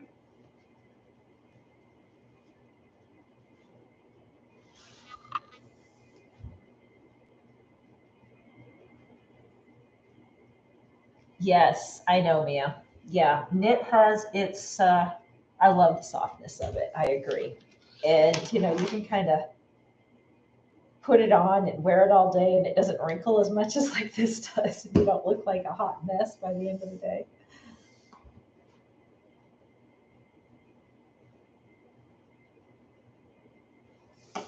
So for those of you that did not see the fabric I got from here,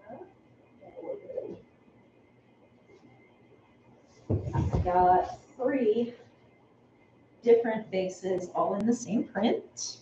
So I know I showed you guys last week. This is the cotton, or I'm sorry, the knit. Hello. I've been saying cotton so much. But the knit is, I was showing you guys how it stretches. So every direction, and it goes on the angle, and it is super soft. And then I got the quilting cotton, super nice quality.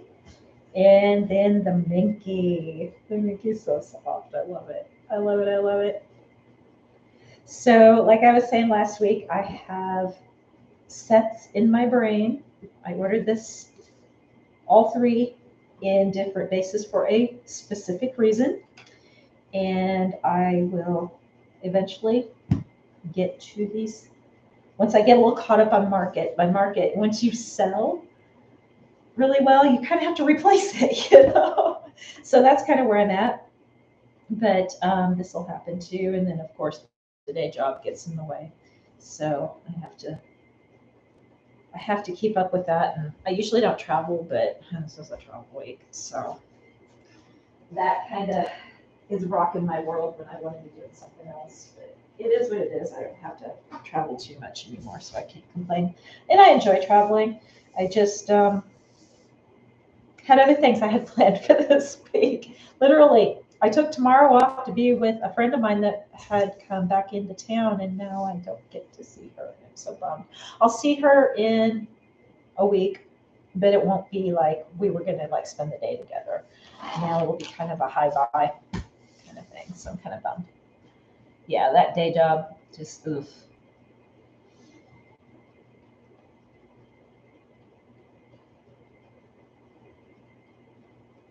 Ah, gotcha, Liz. Let me work on that for you. Okay. I was gonna do, in fact, we will do my harem pants. And I think that's gonna take care of that problem for her. So we'll do that on the next sew along. That'll be in 2 weeks, okay? We'll do that one. That one will be easy. That's super, super easy. 2 pieces, again, 2 pieces of fabric, front and back. And we'll do 2 different kinds of waists. You can do either this one, or you can do like the bummies. So we can do those 2 different waists. And then the bottom of the pants do not taper in. they just come straight down. So they are like this. And I did this is my little guy, that I rolled him up because he was too short for them. But they're just, they just come straight. And they are the same width as the pant all the way down. So we'll do that one in 2 weeks, Liz. And that should handle that for her.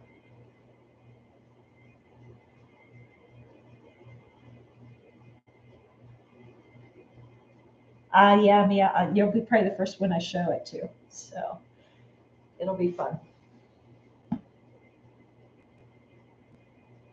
Yeah, so, and I need to really make more t-shirts out of this. I gotta find this black fabric because this stuff is so soft. It is like butter. And I bought this at Joann's earlier in the year when we had this sew along. And I know it's over there somewhere. I just haven't had time to go. I know it's just like in 1 or 2 pockets because I had all of my stuff separated according to wovens and knits and that kind of stuff. So I just need to go and dig. It's probably right there. One piece probably flopped over it and I can't see it. So, but yeah, these are so soft. I just want to make myself an outfit out of it. Oh my goodness, Liz. Well, I think she's going to like these pants. They're really comfy. I think she'll love them because they're cut extra big anyway because they're supposed to be. So the only thing that she's going to probably really feel is the elastic waist. And if that bothers her, you can do the bummy top.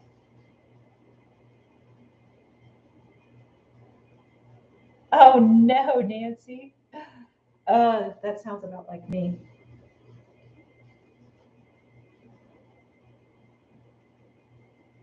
Well, and will she layer up, Liz, or is that going to bother her? Because if she'll wear the skirts and wear, something like this underneath it, then she'll get both because you could easily do that. Make these like out of a plain material for her to wear underneath the skirt. 10 minutes, Nancy, no way. Ugh. Feel your pain now.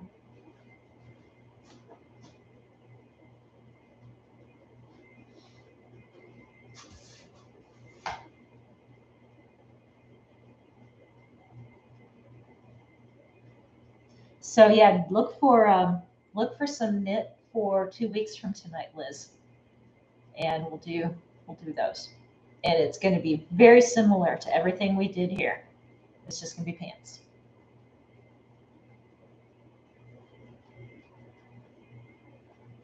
No, I do both, Mia. I tag the products with the sales tag so that when they are looking, when people come in and look, then there's the sales tag that's on there right now.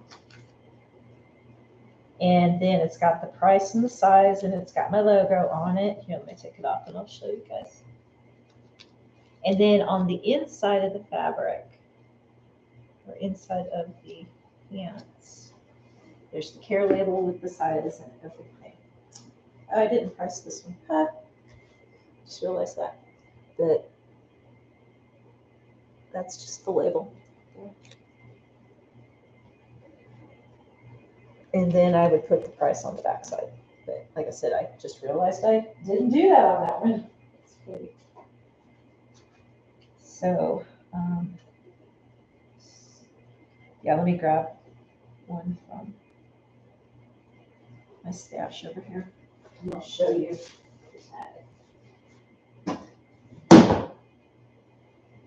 Oh, and I'm going to show you guys this, for those that didn't see it. Okay, so then on the inside, we have a tag. It'll ever come on, focus. So anyway, you guys get the idea.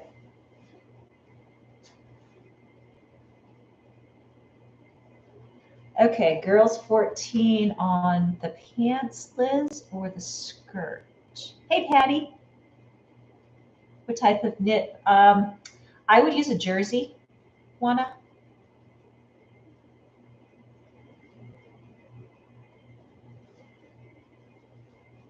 All right, I gotta show you guys this. So I had some orange shirts that I'd been saving for Halloween, and I just couldn't find something I liked. And then I went through my embroidery files one more time and forgot I had this guy.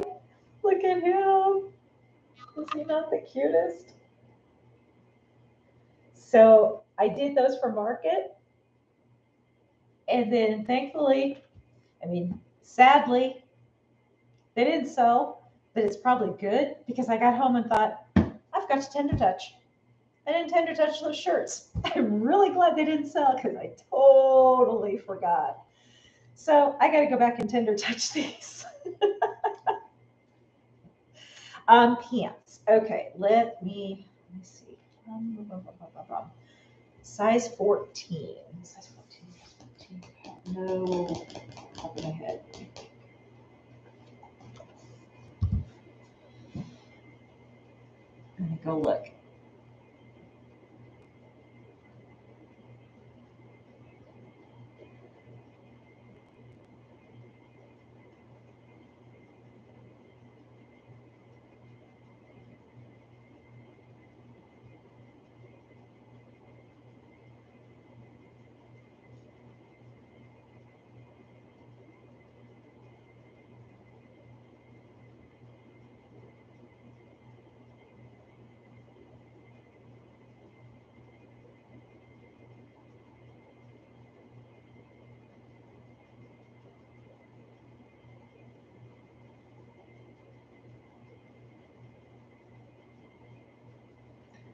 Probably about one, it says 1.25 yards. I would always err to 1.5.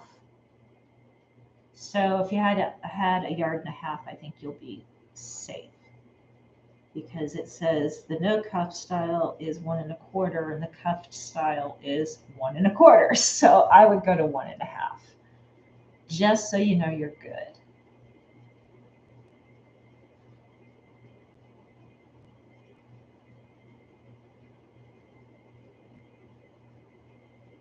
Yeah, go to 2 if you don't mind. Like Mia says, just grab 2 for sure. 1.5, you're probably safe, but I'm always one that buys a little extra, especially if you know they're taller, then you definitely want it. And then if you're going to end up doing, instead of the elastic waist, if you want to do like the bummy top, then you're going to need a little extra for that too, to do the, like we do with the bummies. So like that yoga pants top. If you have enough, yes, Nancy, you can do a raglan tee with the extra, absolutely.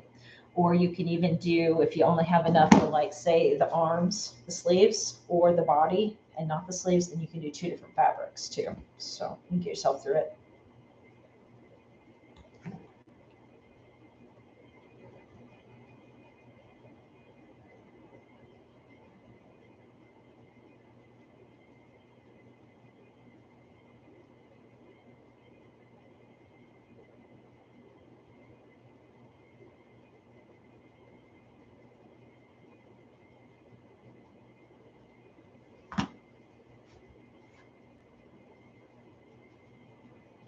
And there's probably gonna be all kinds of sales going on here in the next couple of weeks. What with beginning of October hitting, they're gonna be doing all kinds of the holiday promotions are gonna start coming like crazy. So you'll probably be able to pick some up at a decent sale.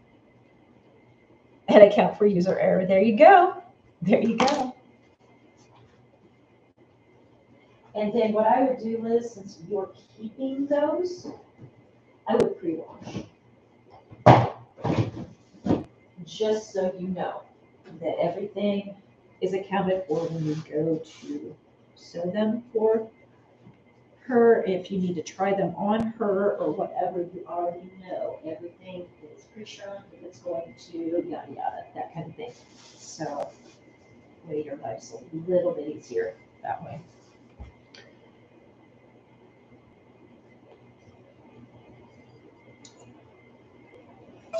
Yeah, I have got to find a different holder for this light. I'm gonna turn this one off. A little bright. This is not meant to be pointed right at me. But I did that just so that if I needed the extra light here. So yeah, I have got to get a different holder because that's just one of those clip lights. And I had it clipped, but that bulb, since it's so big, is heavy. And so it keeps falling forward. And so it's not meant to hold, anything but a little tiny bulb. So I'm like, okay, that ain't gonna work like I thought it was going to.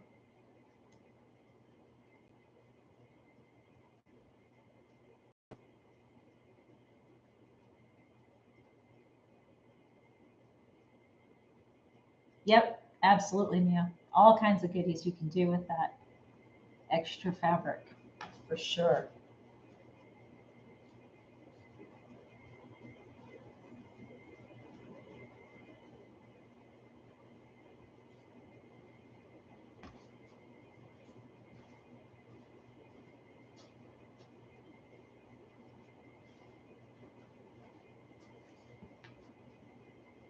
You'll get there, Liz. I have confidence in you. You'll get there. I know you'll make it.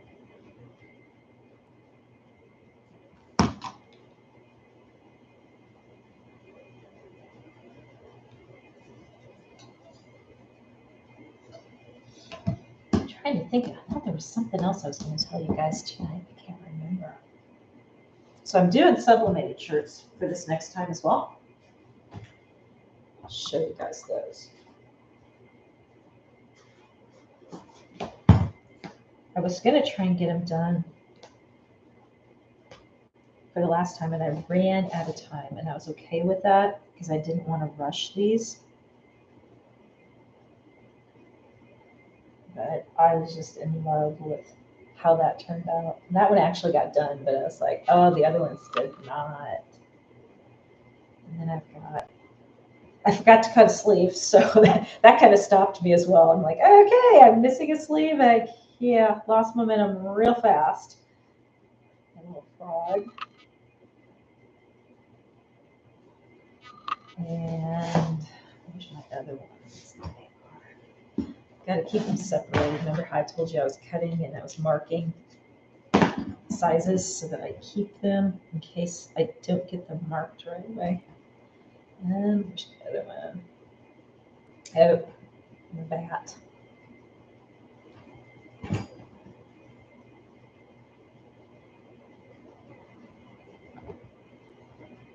There's the bat.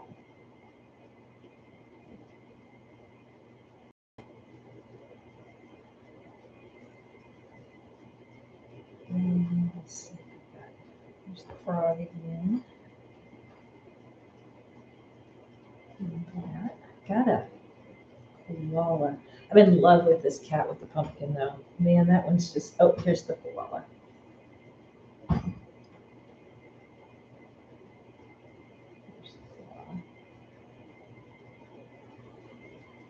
So I gotta get those finished up. Oh, I still gotta sublimate on this one.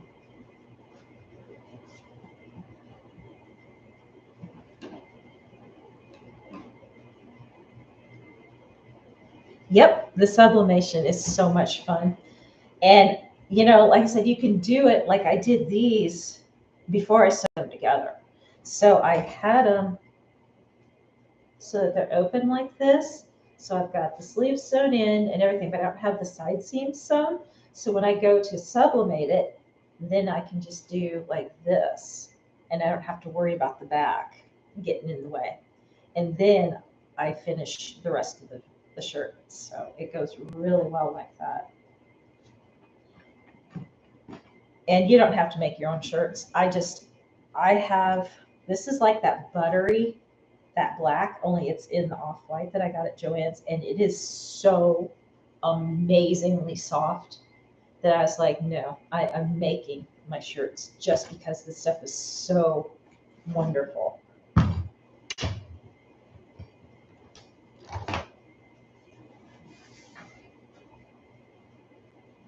So yeah, those are fun. I really think I'm gonna have a good time with those over the whole next year too, because I want to try and do, like I can do tank tops out of them, that kind of stuff. So all kinds of fun things all over it. And then I want to do matching, like, dog bandanas.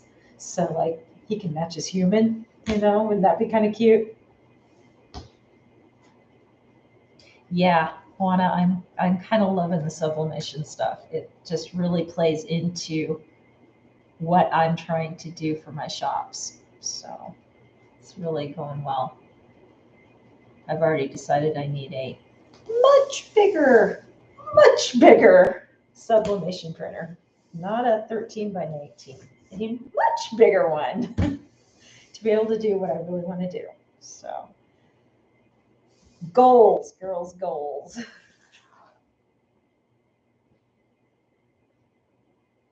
If there's anything else that I was doing. Yeah, because the 8.5 by 11 I bought mainly to do like tags and stuff, and I can do my tags on my shoes. Even if that's all I use it for is the tags on my shoes, I am so far down the road on that. So those used to take me forever when I would embroider them on. It would take me 10, 15, 20 minutes, and then that is if the machine didn't screw up. So yeah, I'm over the moon that I can sublimate on my shoes. I know, and that's the other thing, Liz, is they're always out of stock too. Yep. So when I found that fabric, I was like, I'll be making my own. It's all good.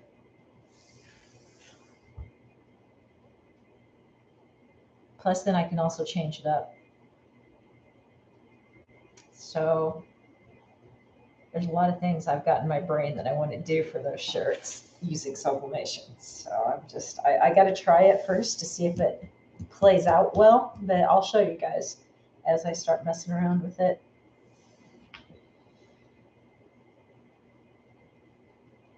So yeah, I think I'm finally finding my complete niche all the way around. And it's starting to finally come together for me in my head. We'll see if it plays out that way. Liz, we'll work on it, okay? We'll get you. Even if we have to do one-on-ones, we'll get you. You are learning the basics right now, and the shirt, you've done it. If you've made bummies, you can do the shirt. You really can.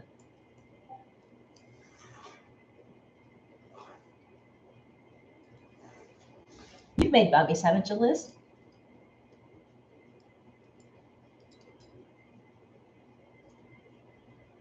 Or do we need to work on those too? Because then if you've done the bummies,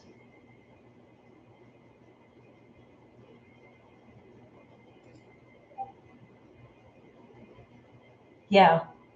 So yeah, Mia, it's so easy just to do whatever little sublimation thing before you sew them completely together.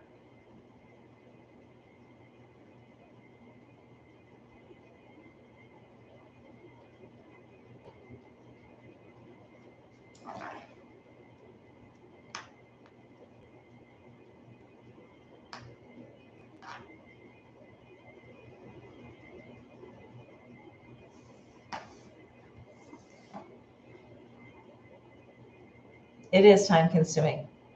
Yeah, and see, that's just it, Mia. It is time consuming.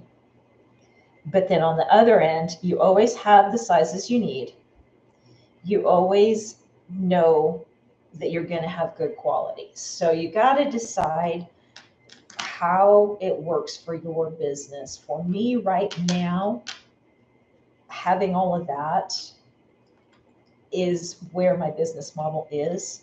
Now, will it sustain itself? I don't know. We'll see. We'll see how that goes.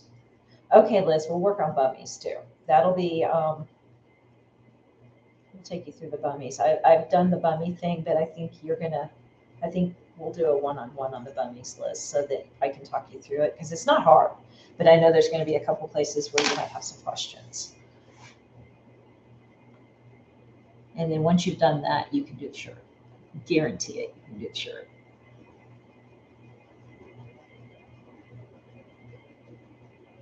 Now I'm just like, okay, I want to cover stitch machines so bad, so bad.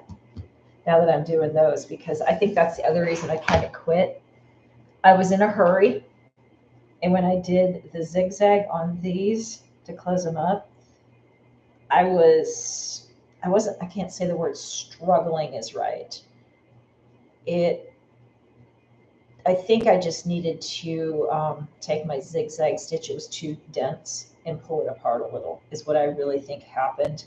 I didn't hate it, but I didn't really like the way it looked.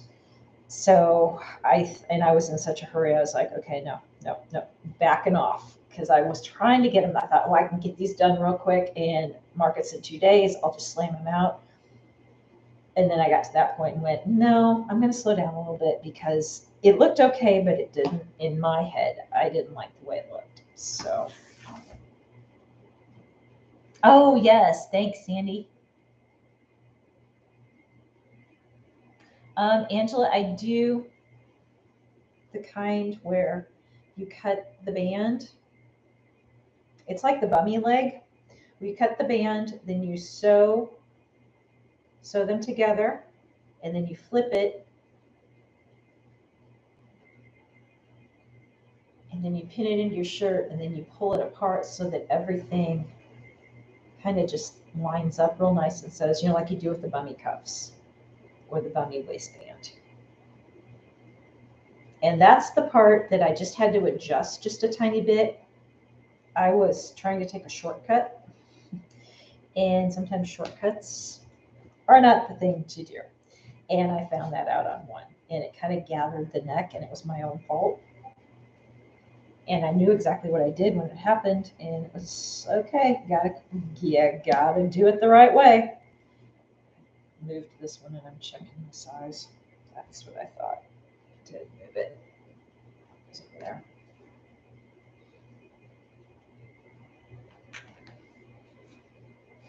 Okay, Michelle. Hey, post a picture.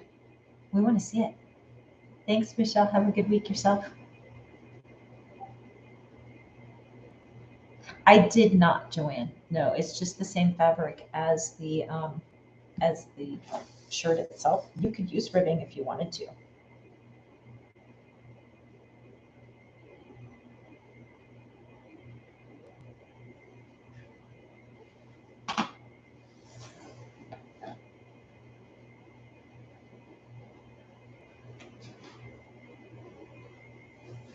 So I was just looking to see if my little troublemaker was still out there. I saw him walk away. Sometimes he'll just walk away and go sit over off on the side and just kind of chill out for a little while.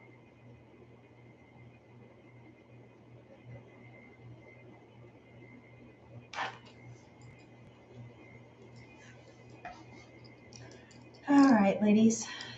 Any gentlemen on here too? Sorry, I'm not using that term loosely. Yes, Angela, absolutely. Coordinating ribbing on the collar that matches either something in the fabric or the embroidered design. That would be really nice. They do take just a touch of practice, Joanne. They really do. It's a technique that once you figure out what you have to do to get it to turn out right, and you do that every time, it'll turn out every time for you. And everybody's got their own little, oh, I have to pin it just here, or I have to pull it just this way, or sew it just like this. You'll figure that out.